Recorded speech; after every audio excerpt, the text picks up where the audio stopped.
All right, 2 minutes past 2 from the studios of Adaba 8.9 FM. Good afternoon, and welcome to this week's edition of Conversation with Adaba FM. My name is Majdanes, and I've been joined on the program this afternoon by a chieftain of the All Progressives Congress in Ekiti State and a former governorship aspirant in the state. Of course, I'm talking about none other than Chief Ranti Adebisi. He is known in Ekiti State as Okumlero. You're welcome on the program. Good afternoon, my brother. Let's start by talking about the election, which is the big one for your party. The election coming up, the governorship election coming up on June 18. How is your party handling the threat of opposition in preparation for that election? Well, there will always be an opposition, and we welcome the opposition. But talking about threat, Ekiti is, we know what we want, and I think we are going to go for what we want. And I think Ekiti people will be better off with a continuity of the APC administration. Continuity of the APC administration? Yes. How would you say that the APC, the government being led by the APC in Ekiti State, as it is in the last 3.5 years or thereabout, has done well for the people of Ekiti State to vote the party again? I think the government has done very well. You know, very well sometimes could be very relative too. You know, and when we have to compare what the current administration has done and with the previous administration, I think they have done very well compared to looking at the resources available and the effort that was being made by the current administration. I think they have done very well in that regard. Politically, we might have a question, you know, but administratively, I think... you interact with the Ekiti people. Do you think the Ekiti people agree with your position that government has done well? I'm talking about a large percentage now of the people of Ekiti State. I'm not talking about party members. Well, I'm talking about the people of the state who are non-political, non-partisan people. Well, I think, you know, what we normally see in Ekiti, you know, Ekiti, we talk about Ekiti being a civil service state. But the current administration is trying to change the narratives of making Ekiti more than a civil service By state. doing what, exactly? By bringing in, you know, improving on the agricultural sector. You know, when you look at the agri sector in Ekiti, I think they have made some improvement. The roads network in Ekiti, I mean, any government... Can you mention some of the results from the agri sector? Oh, well, they are giving seedlings to farmers, and... Is that not a normal thing that is done in other states?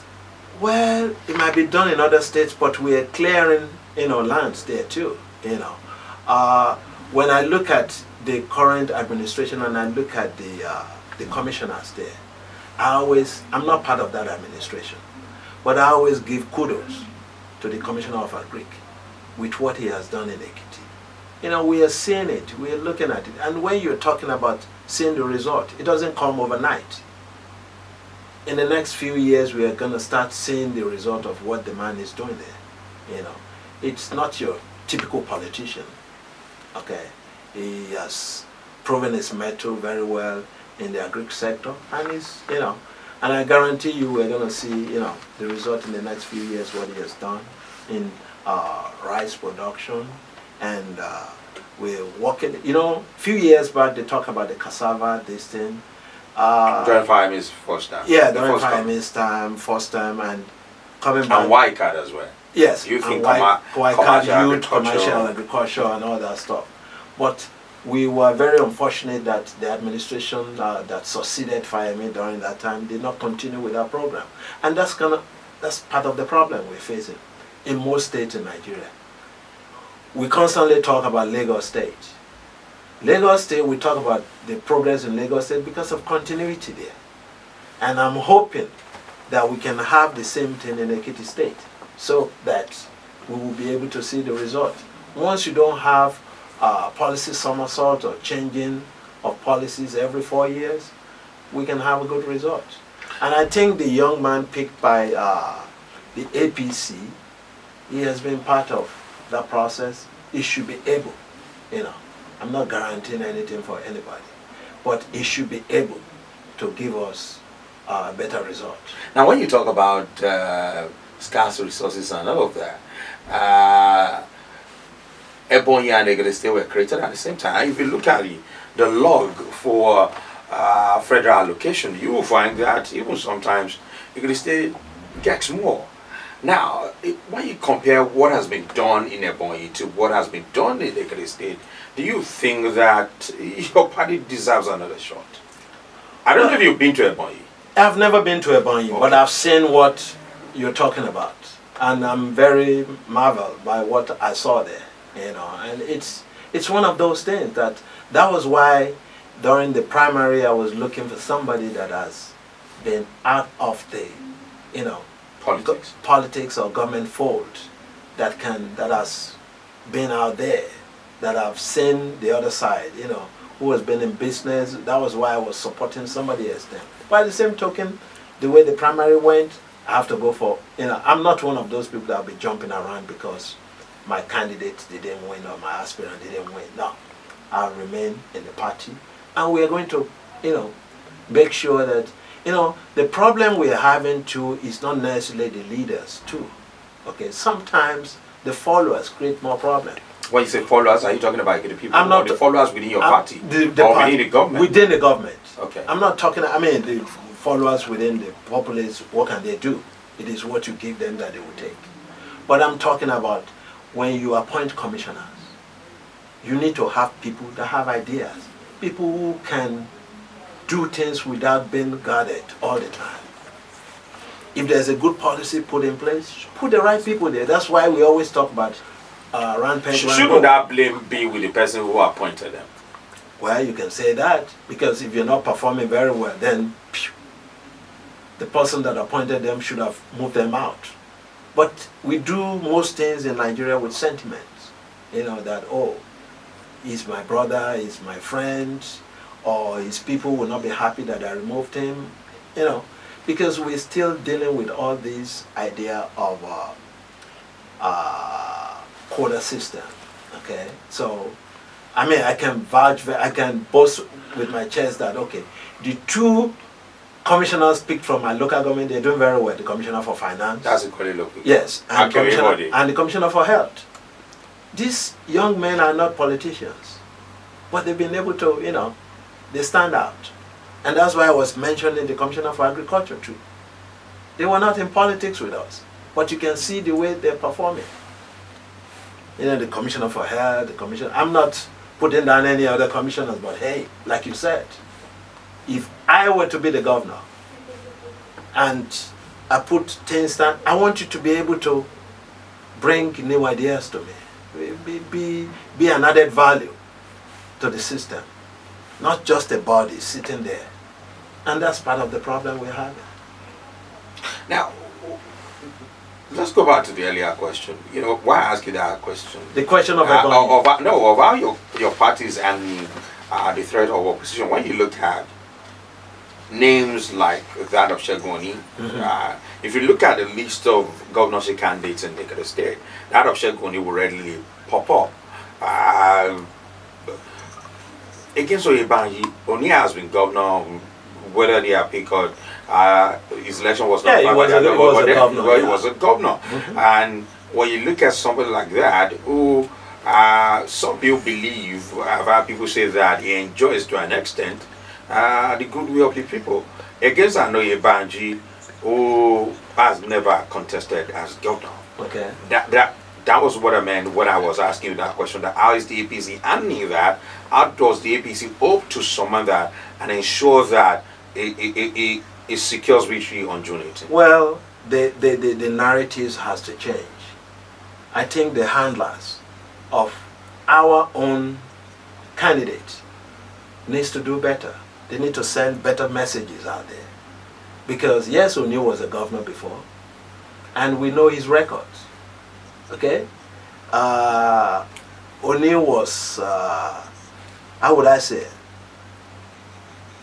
when he was to leave You know what they were calling him? All kind of things, you know. They call him the jaw, they call him all sort of names. And it is because we never get satisfied, because people have not actually delivered for them. That is why. So, what are you now telling me? You want to rewrite the history of what he has done? I mean, we need to try younger people, even though many people have been saying that young is young. Yes, young. Relatively young. Relatively young, but being young doesn't mean that you're going to bring good performance. You were talking about the governor of Ebonyi. He's not that a young man, but he's performing. I mean, and it's all about the team you put together. You mentioned the kind of messaging that the APC needs to push out. Yeah. Now, let me ask you, how do you think the APC should structure its campaign messaging in such a way that it will capture the hearts of the people? Well, there are so many things that are wrong with our party. The players today are sending all kind of wrong signals to everybody.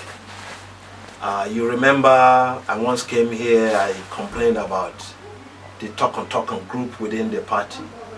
Is that still a thing? It's still a thing because it's happening in the primary now. Okay, the National Assembly. I was thinking ask you about the National Assembly primary. So the message is that we have to change the narrative that yes, even though it is Governor Kayode Fayemi that supported Osinbajo to get there, but Osinbajo has to become his own man at a point. Is he showing that at the moment? Well, you say he's showing that. It's not yet. Do you think, with what you've seen so far, do you think he's really connecting with the people? Do you think, let me put it, do you think an Ekiti people, an average Ekiti voter, really knows Osinbajo? Somebody who wants to be their governor? Well, as they know Fayemi. As they know Fayemi, I would say no. Okay? Within the party... Do you think he has done enough to make himself known to the people? I think he's trying, but the message has to be very distinct, which I've not seen. He has to send a message to the people that people will be able to connect with him. People are talking about SDP and all that. They are not sending any message. People are just making noise. They are not telling us what they are going to do. You were talking about... You mean the other parties? Yeah. You were talking about, oh, because Segun Oni has been a governor before. Is that a message of what I want to listen to? Is that what my people want to hear? No. So we have to, the media handlers of Osinbajo has to send a very clear-cut message and talk directly to the voters. I mean, we still have like about a month and a half to go. He can still do that. He can still connect with the people by sending a clear-cut message to them. What are the things they want to hear? We all know what is going on in Ekiti. Every Ekiti man, but Osinbajo has been a household name in Ekiti government circle since the inception. But he has not been the number one. He has not been the number one person. But he should be able... He may be known within government circles, but what about being known to the people? Well, this is his chance. It is one thing to hear about you. It is one thing to see you for who you are. Well, this is his chance. The campaign... Or maybe I should ask you, you worked in government. Yeah. When you were in that government, Osinbajo was a commissioner. Yes. Who is Osinbajo? If you were to talk about his Well, I've known Osinbajo before he became a commissioner. When he was chief of staff to Ranti Adebisi. Osinbajo was like one of those technocrats in government. Okay? But now, the situation has pushed him to transition into a politician. So he has to talk like a politician now. Sometimes talking like a politician could be a positive, it could be negative. Because they say politicians always talk. And talk is cheap. And talk is cheap. I'm not saying that he should start talking what he cannot do. Based on what he has. He has a lot of very brilliant young men around him. Let them sit down and be the one that will be the face of the campaign. not the old hogs creating problem within the party. Because people still think that it's still going to be the same set of people. But he needs to start pushing them aside. Would that not work against him since he needs them for the election? He needs them for the election, but he needs the people more now than those people. Since he's now the candidate. He's not the candidate. The ball is in his court now. I'm not going to advise him to be spending a lot of time with what I call spent shells within the party. People who are creating crises in the party every day. We have to be very careful. Now, let's look at the acronym BOW, which is, of course, like an acronym of his name, Biodun Abao Oyebanji. But the pronunciation itself, BOW, and the way some of his supporters and APC members push some of these things, not just on social media, even when you interact with them. Some will say, "Ma bow at last, you have to bow." Now, I've interacted with the people who say that the word bow or the acronym bow seems more to suggest submission and force rather than support, which the APC really needs from the people. What I will say the bow will mean is I'm bowing to Ekiti people. I'm submitting myself to Ekiti people. Not what those... Do you think Ekiti people presently see it that way? It is the message. How because I've interacted with people who say it's as though the APC is telling them that you must bow by force. That started during the primary. Okay? And they need to have changed the narratives after the primary. When we were contesting amongst ourselves, yes, you can, people follow us, we talk. I mean, Oyebanji himself will never tell Ekiti people to bow to him. I know him for that. But the media team within his campaign, they need to sit down and do things the way they do it in a sane society, in an advanced society, where people will just sit down and see, okay, what is the feedback of what we're getting from our people? Are we being arrogant about what we are saying to them? Are they hearing us? Are we connecting? These are some of the things. We need people who can be very critical of themselves in analyzing what they're doing. Unfortunately, the campaign team, I've not seen them beside making noise around like you said. Bow, bow, bow. What is the meaning of that? Because why I'm asking you that question is that if for instance, I were a governorship candidate and I approach you as a voter, a prospective voter, and I say to you, my campaign acronym is, or the acronym for my name is BOW. How would that make you feel as a voter? Well, what kind of feeling does that evoke from with me as a voter and not as a politician? I'm not asking you as an APC person. Yeah, I mean, I'm very independent. Even as an APC person, I'm one of the most critical people within APC. I criticize my party positively. I'm somebody that people will look at and say, hey, why don't you always agree with what they're doing? I'm like, yes, I'm a politician. Yes, I'm a member of APC. But I have a second address. And that makes me very fiercely independent. But at the same token, I'm not one of those politicians that jump around either. Even when I don't like what they're doing to me, I fight within the party.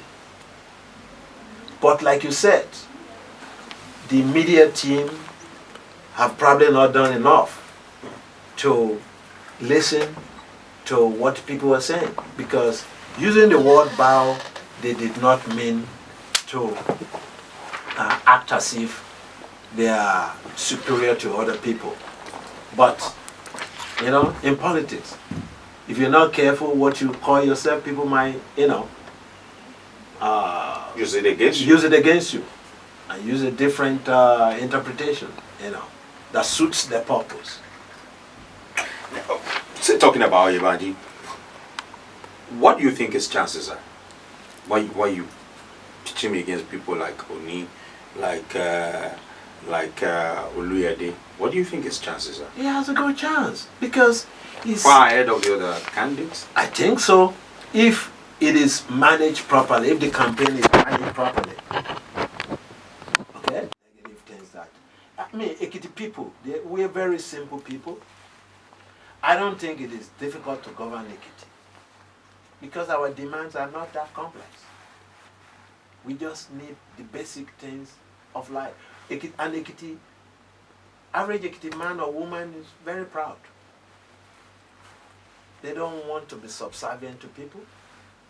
And that's why you see that we change governors every 4 years. Well, is there any truth? Let me ask you before I go to the. Is there any truth? Because I think I've discussed with some APC members. Is there any truth to the claims that within your party or within government being led by a party, there are people who say Ekiti go like the people are dumb? No, that's not true. Is it true? No. Whoever says that is out of his mind. His or our mind. You cannot say Ekiti will go. You know, we are just patient people, but we are sometimes difficult too. If you could remember, I presided over the Local Government Service Commission yes. many years ago, and people said it was a difficult place because the workers there are very political. But I had a very smooth ride with them because I've subjected myself to the system. I studied the system and I studied the people. Today, talk to any local government staff. They will tell you, oh, Opomlero did very well because I made myself available to them. And when you are straightforward and you're honest, I mean, if they don't understand you before, after a while, Ekiti people, we're very simple people. No, whoever is saying that is out of his mind. As a matter of fact, we are one of the most sophisticated people in Nigeria. Okay, let's talk about the National Assembly primaries, which you mentioned earlier. Now, the timing of the primaries is one thing that some people within the opposition expect that it could turn out to be a landmine for the APC. And they believe that they could reap from the fallout. Why do I say that there are allegations of gang up against some of the incumbent members in the National Assembly?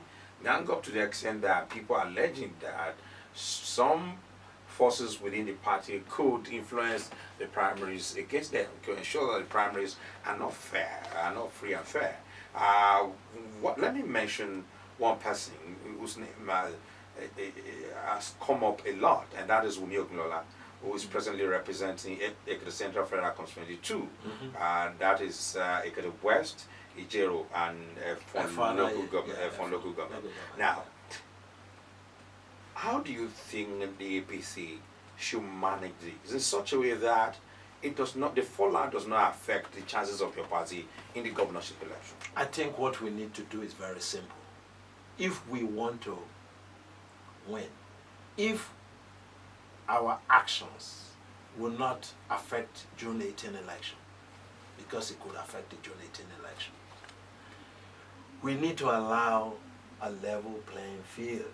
What is wrong with that? Everybody keep talking about 3 options in the party's constitution: direct primary, indirect primary, and consensus. Nothing wrong with those 3.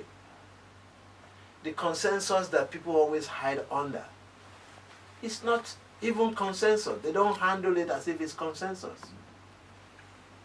It's imposition.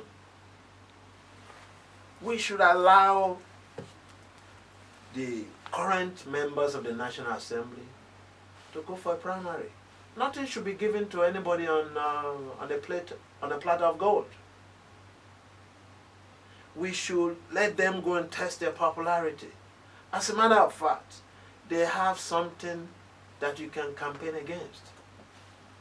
If they have done very well, the people will return them. Well, hasn't that been the culture within your party? It is a bad culture. Because in Ekiti State, during the last House of Assembly election, what we had was that people were getting text messages to go and pick up from the governor, allegedly from the governor, to go and pick up for hand.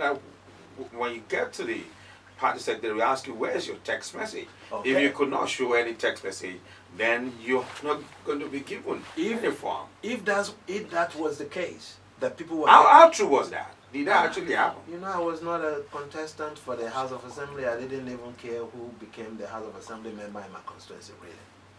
Because there was not a good due process put in place. It might be true that some people, because I've seen people became House of Assembly members. Because what I'm asking you is that... That I don't even know. What I'm asking you that is that the same thing that's being done now. Even on social media, we read what's in the people contest, what's in the honorable pada, what they approve. Well, I think why should this be? I think some in people, a democratic process. I think some people are already debunking it as usual. They always debunk it, but it still happens. In a situation, if it is true that they have not asked people to go, because the rumor I was hearing myself was that, they only have 26 forms for the House of Assembly. For the House of Assembly, because we have 26 seats. In a situation where we have about over 100 people contesting. What happened to the rest 70-something people? You take their money and you will not allow them. And after taking their money, you will not even compensate them down the road or return or refund the money for them. It spells doom. Like you said, you use the word landmine. It might be a landmine for them. You mentioned Honorable Wumi Oglola, one of the finest representatives in the National Assembly. We have Bafem. Why can't we extend that to him? And many others. Olariwaju. They all did very well. But if you leave it for their people, they would determine who represents them. Why are we always creating problems for ourselves? Because we're changing the process. And the system. The system, something needs to give. Now, if it is true that some people are being set aside for the House of Assembly, that House of Assembly is going to work with the next governor, not the outgoing governor. Did they give Oyebanji the opportunity to be involved in that process? I doubt it. So it is a problem that unless Governor Fayemi doesn't want an APC man to succeed him, if he wants an APC man to succeed him, he will try and have a level playing field for all the contestants. Putting cronies in place will not help us. And I'm glad you were mentioning the threat posed by SDP. Engineer Shegoni, who is a household name in Ekiti. Not because it's better than Biodo Yebanji, but because it's a household name. You know, when you're not in government, people have sympathy for you. Just like I'm hearing at the national level that some people are calling Dr. Jonathan to come and contest in APC. Yes. Is that not madness? Why do you say so? It is madness. Why do you say so? Because as an APC chieftain, I don't know him to be a member of my party. When I'm hearing... He could join your party overnight and be given a waiver. And be given a waiver. What kind of waiver? That has been done before. And what has he done to deserve it? Because he handed over without... Peacefully, they say. He could have gone against the Constitution and don't hand over peacefully. We have the likes of Central Bank Governor. It's unheard of. If the man has interest in the presidential destiny, he should have resigned 6 months ago. He has not really given his position. He said he's consulting. But we saw pictures of vehicles, branded vehicles for him. It's madness in Nigeria. The Attorney General of the Federation giving out about 15 luxurious vehicles. It's madness. Where did he get the money from? All these people have denied this. They've denied it, but he didn't say he didn't give. He said for NGO, for his NGO. Come on. Who are you fooling?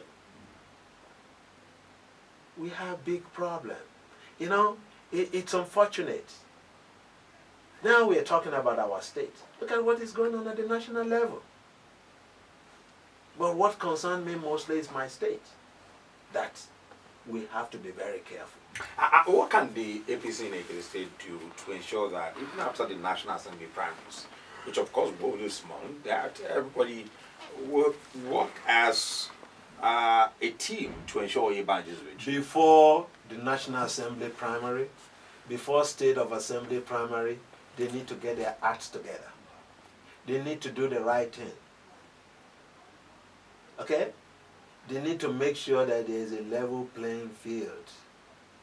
If they don't do that, it means they themselves, they have set the booby trap for themselves to fail. Or maybe there are some characters within the party that don't want Oyebanji to win the election. These are questions we have to ask ourselves. Are we always very honest with ourselves? It is very easy for us to start talking about the Ekiti electorate. If we don't put our house in order, what do you expect the Ekiti electorate to do? They will help us put it in order. And they will go to another side. That's why, what's the difference between APC, PDP, SDP in Nigeria? Is there any ideological divide? No. You see the same rats running across. I call them rats. Running across these political parties. Let's use that word. So excuse my language, yes. Because it is, that animal that run around like that. We have to be very careful. We are not even talking about the future of the country. We don't even care what the common man wants. But now, after 20 years, almost 20 years of this Fourth Republic, we should be having what you call ideological divides.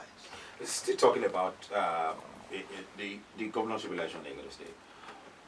What factors do you think will swing the election in the favor of whoever emerges the winner on June 18th? Well, before, when it was just PDP, APC, now a third force has emerged. A very strong third force has emerged. What the factor will be, how well does APC put their house in order? If we go to the primaries, the National Assembly primaries and the House of Assembly primaries, and we allow level playing field, we are going to win the election. It doesn't matter who is representing us in the House of Assembly or who is representing us in the National Assembly. If people see that we have allowed things to go the normal way, in a free, fair, that everybody is given the chance, then APC has the edge.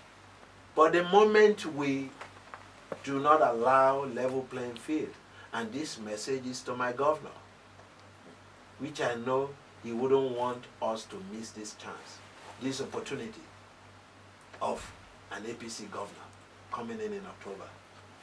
Now let's talk about some of the conditions imposed on presidential aspirants in your party. I know you must have read some of these things on page 17 of the nomination form. Let me quickly mention that wherever you're listening to us, we're live on Facebook. It's at APC FM. On Facebook, you can join us live. Now, some of these conditions. One, that aspirants are not allowed to go to court.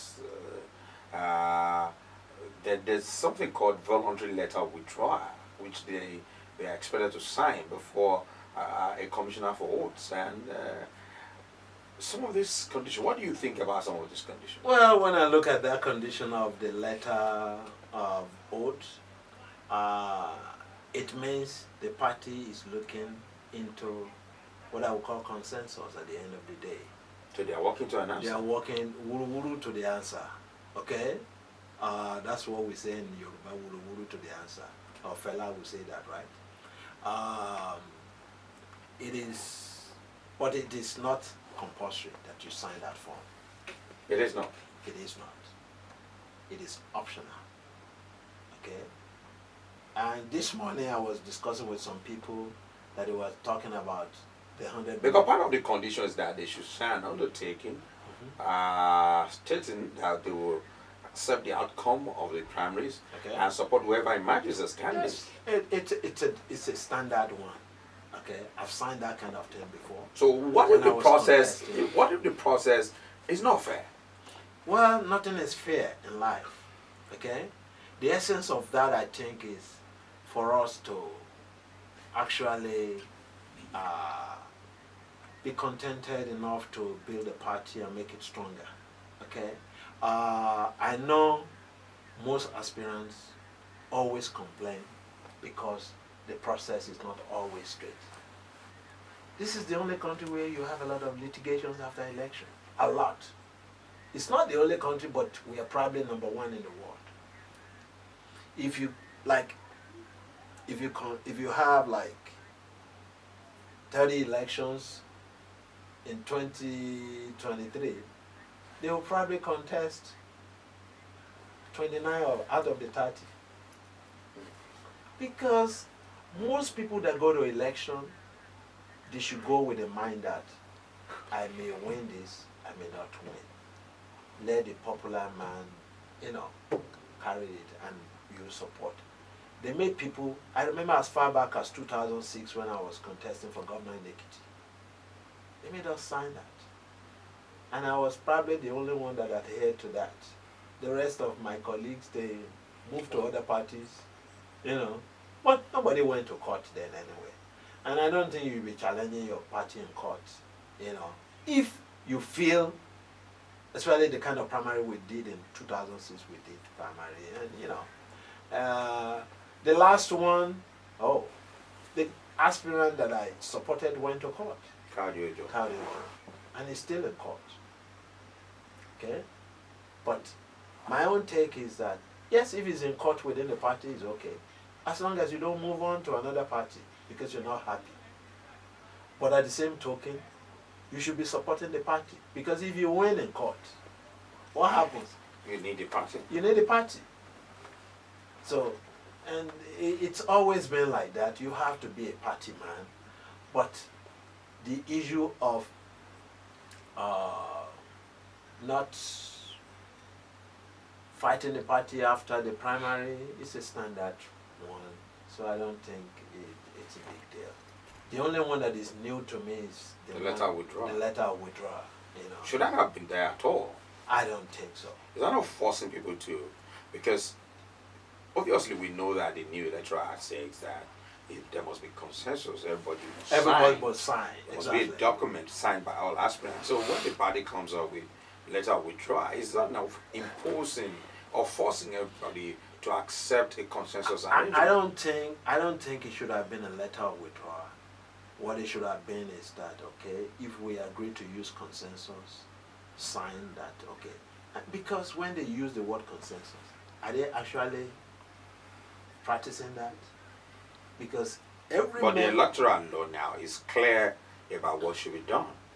It has always been clear that all participants must agree. But now it says and when you look at there must be a document signed by everybody. By everybody. Which is, this new provision is more stringent. Yes, because they know it's been abused. Okay, it's been abused in the past. I guess that's why the new provision is necessary. Let's talk about Oshibajo. You support Oshibajo, of course. Yes. There are people strongly, I use the word strongly, believe that he shouldn't have been in a race where his supposed mentor, Asiwaju Bola Ahmed Tinubu, is. In fact, a lot of narratives have been pushed. There's the Awolowo Akintola narratives. Now, two questions. Now, my first question, what is your reaction to this? And my second question, how do you think the Oshibajo team should turn around this narrative? Well, my take on the first suggestion that is betrayal or this and that is hogwash. Okay? Every Nigerian citizen that is of that age, that knows they have the qualification, and you have your 100 million For the APC. For the APC, I mean, should be given a chance to contest. And I don't think Ashiwaju himself will call any of these people betrayers. Calling Fayemi a betrayer. They'll be calling Amosun a betrayer because he has done so much in their lives. The least of them is Osinbajo. Osinbajo only served him as a commissioner.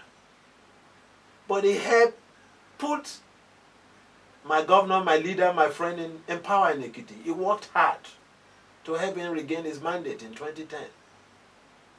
They should have called him a betrayer, but you can't call him a betrayer. Because I'm even proud that he came out as an Ekiti man to contest. But you're not supporting him. Who told you I'm not supporting him? I'm just asking because you just said, I asked you whether you're supporting I'm Oshibajo. supporting every one of them. Okay. Okay? But, you know, because I worked for Oshibajo before. And I'm still very close to him. And like I said during the primary, governorship primary in Ekiti, I said, it is whoever reaches out to me. That's why I'm done that? No. But Oshibajo has done that. Yes. So whoever So it's reaches... safe to say you're supporting Oshibajo. Definitely, because he reached out to me, I will support him. But if my governor reach out to me tomorrow, I will have to weigh, my support, because it comes first. But since he has not reached out to me, I'm supporting Oshibajo. And what I'm looking at is that we are still within the same party, and we are still within the same political family. When you look at Oshibajo, Fayemi, Amosun, Tinubu, Even the Meji Bankole. Even the Meji Bankole. Many of them now. Has the Meji Bankole come out? There are many of them. We are in borough fees. There are so many. Borough fees. They are all within the same political camp.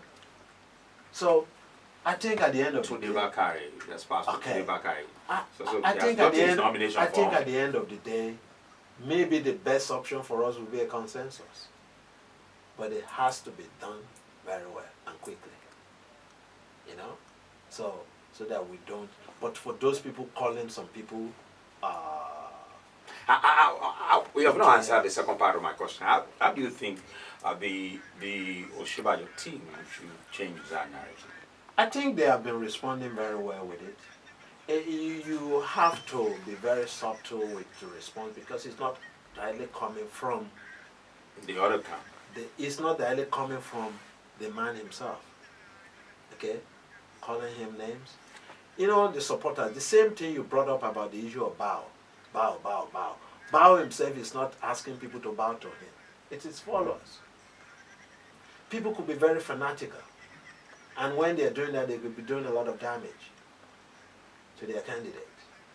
So I think the way they've been managing it is very good. And I think I've seen a report that says, from Tinubu camp, that said they did not authorize or condone people calling Oshibajo a betrayer. What do you think about before now, we used to hear that Ashibajo Bola Ahmed Tinubu nominated Oshibajo, but as soon as Oshibajo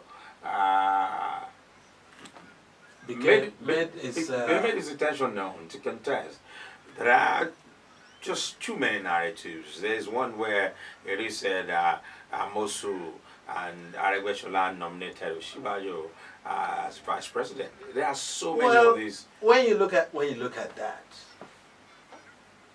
it is the people that were talking about Amosun and Aregbesola. They were just mentioning the activity that took place during that time. They didn't say they nominated him.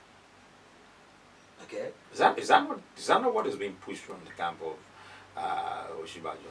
Well, I think they have to put something out to make them,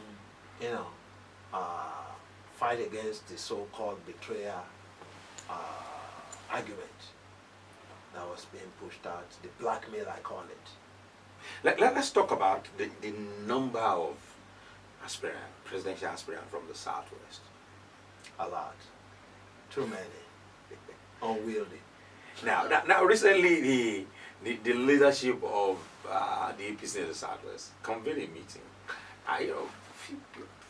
There were people who expressed that one of the outcomes of that meeting should be that there will be a consensus from the Southwest, but what people saw was that everybody, Baba Konde said, former governor of Oyo State, Konde said the APC in the Southwest was ready for the presidential primaries and all of that.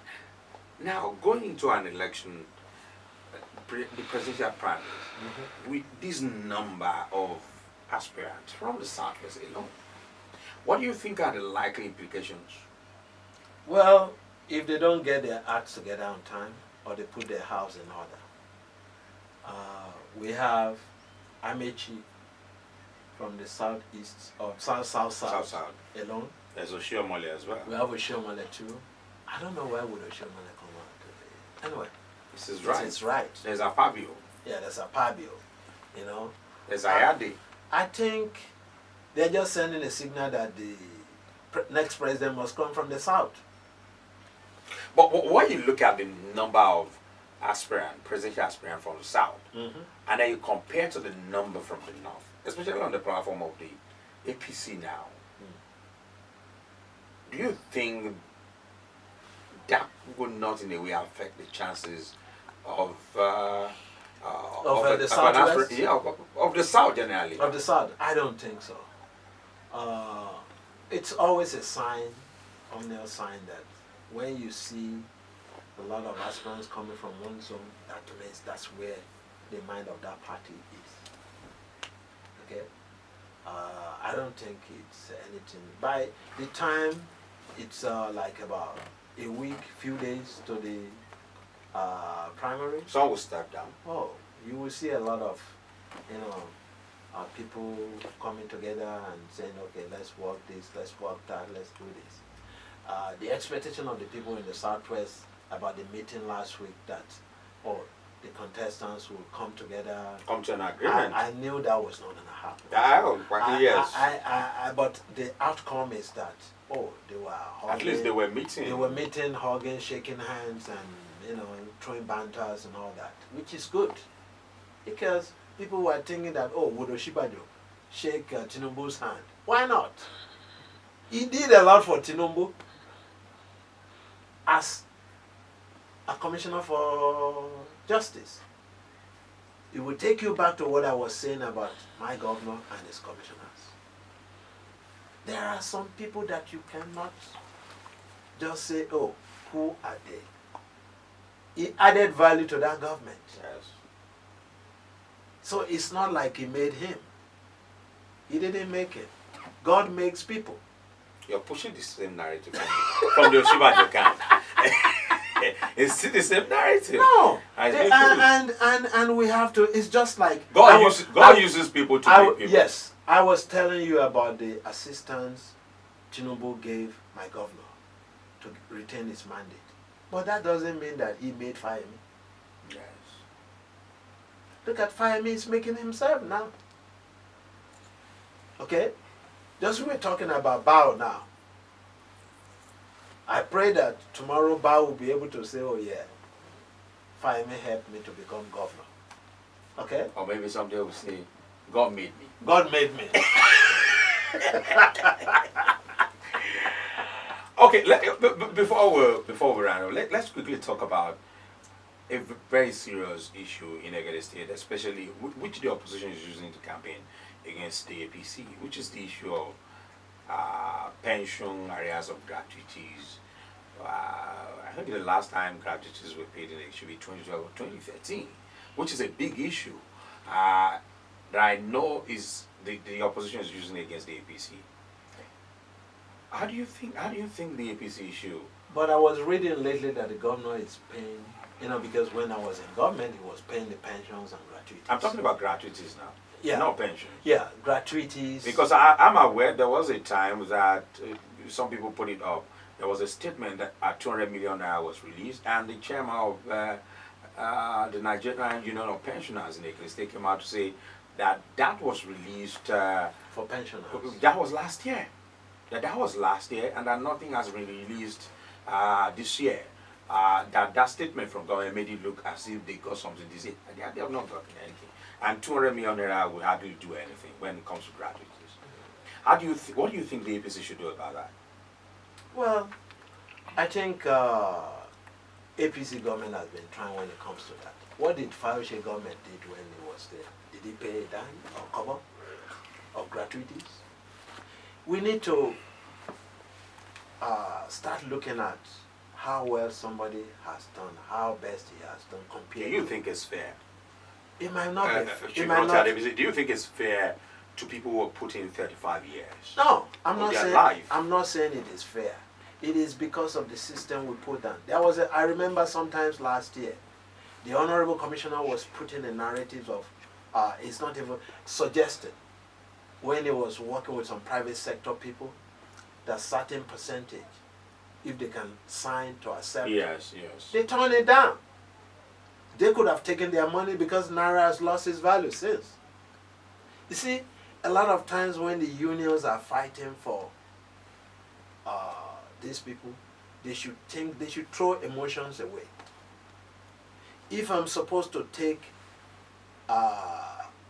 10 million naira as gratuity, 10 years That's- ago. that's- 10 years yeah. ago. no, I'm just talking about Okay. a few years ago that the young man suggested, the honorable Okay. commissioner.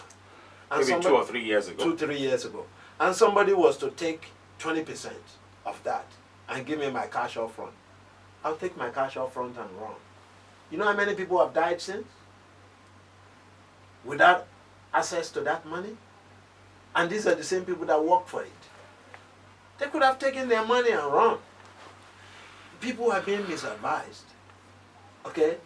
And we have to start looking at things differently. Because it would have been one of the best options for these people. They could have used the money. When somebody is supposed to collect 10 million, they gave him 8 million. Come on, take it and run. Look at it now. Those people could have taken it, some of them have died. So a lot of times we have to throw emotions into the dustbin and do the right thing for ourselves. All right, thank you very much, Chief Ranti Adebisi, the Chieftain from the State. Thank you very much for coming on to this edition Thank you very much. of Conversation with Adaba FM. My name is Ranti Adebisi, and this is where we end the program today. Join us same time next Monday for an entirely new edition. Thank you very much.